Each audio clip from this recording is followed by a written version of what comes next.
মোহামেডান স্পোর্টিং ইস্ট বেঙ্গল, মোহনবাগান, গৌতম দা, Srijit, Arup Biswas youth and sports minister, Snehasish এখানে দুজন আছে, একজন আমার মিনিস্টার আছে আর একজন সিএবি, ইন্দ্রনীল সেন, গৌতম বাবু, এই গৌতম দা, আমাদের ইমামি সাহেব, রেস্ট্রো গোয়েঙ্কা নাগরওয়াল, টুম্পাই, কামারউদ্দিন, দেবাশিস।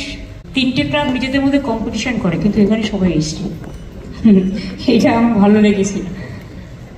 নিচে ঝুলন গোস্বামী, ডোনা, এরা সবাই বসে আছে।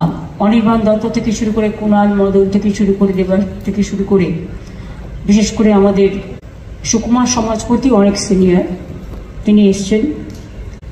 বিশেষ করে গৌতম সরকার, সমরেশ চৌধুরী, নান্টু ভট্টাচার্য সহ আরো অনেকেই এসছেন।